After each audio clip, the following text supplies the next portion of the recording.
আজ আবার সকাল সকাল বেরিয়ে পড়েছি একটা নতুন জায়গা যাওয়ার উদ্দেশ্যে।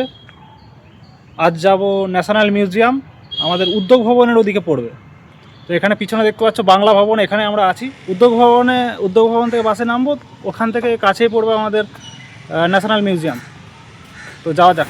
একটা সময় ছিল যখন বেকার ছিলাম, এখন সেসব দিনগুলো মনে পড়লেই একটা অন্যরকম অনুভূতি জাগে। এইরকমটাই চেয়েছিলাম যে কিছুটা টেনশন মুক্ত লাইফ হবে।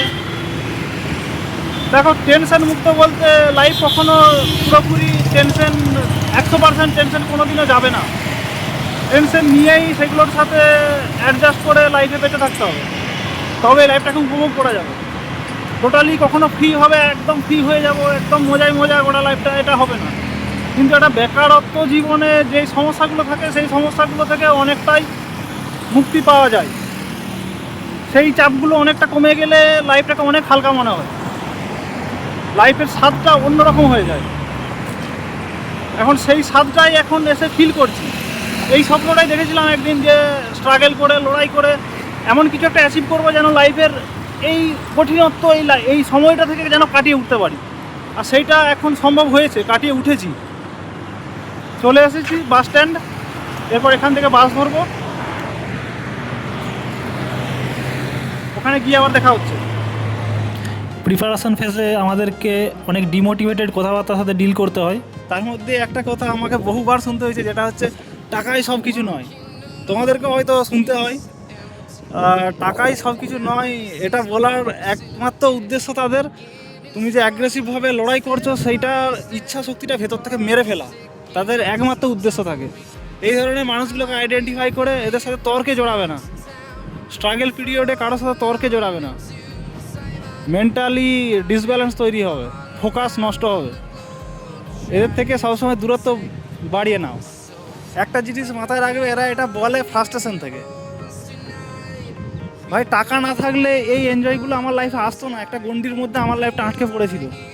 এই যে এত এনজয়মেন্ট, এত লাইফটা হালকা হয়ে যাওয়া, একটা মহা চাপ থেকে মুক্তি পাওয়া, এটা একমাত্র টাকার জন্য সম্ভব হয়েছে। ওরা যখন হসপিটালের বেডে পড়ে থাকবে, তখন ওরা ডাক্তারবাবুকে এই সেম জ্ঞানটাই ঝাড়বে হয়তো, যে ডাক্তারবাবু টাকায় সব কিছু নয়, ফ্রিতেই চিকিৎসাটা করে দেন আমার।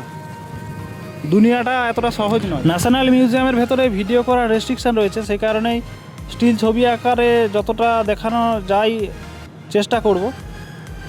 এখানে মূলত গৌতম বুদ্ধের বিভিন্ন স্মৃতিসমূহগুলো দেখানো হয়েছে। তারপরে এখানে হরপ্পা সিভিলাইজেশান, আরও আমাদের ঐতিহাসিক দিক থেকে ভারতে যে সমস্ত স্থানগুলি ইম্পর্টেন্স রাখে, সে সমস্ত স্থানগুলো এখানে সমস্ত কিছু তুলে ধরা হয়েছে, রাখা রয়েছে সংগ্রহ করে। দারুণ অনুভূতি, অসাধারণ অনুভূতি। আমাদের ভারতের পুরো ইতিহাসটা এখানে একরকম সংগ্রহ করে রাখা রয়েছে। গোটা ইতিহাসটাকে আমরা এখানে এসে চাক্ষুষ দেখতে পাবো। এইসব মুদ্রাগুলো ভিজিট করতে করতে এই গোটা একটা দিন কেটে যাবে। ঠিকঠাকভাবে অবজার্ভ করলে এখানে মুদ্রা কিভাবে সেই সময়কার দিনে তৈরি করা হতো সেটা দেখানো হয়েছে এখানে। এটা আমাদের লোটাস টেম্পলের একটা সংস্করণ এখানে রাখা রয়েছে। এরকম বহু ঐতিহাসিক ইম্পর্টেন্স রাখে, এরকম বহু জিনিস এখানে ক্ষুদ্র সংস্করণ রাখা রয়েছে। এটা যেমন আমাদের পাঞ্জাবের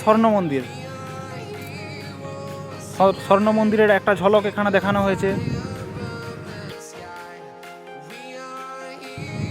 আমাদের তাজমহল এখানে রাখা রয়েছে সংরক্ষিত করে।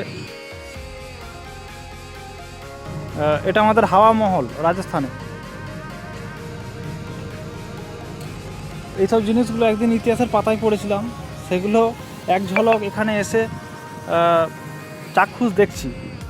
এই সমস্ত জায়গাগুলো যাওয়ার ইচ্ছা রয়েছে, দেখা যাক, একটা একটা করে এক্সপ্লোর করব।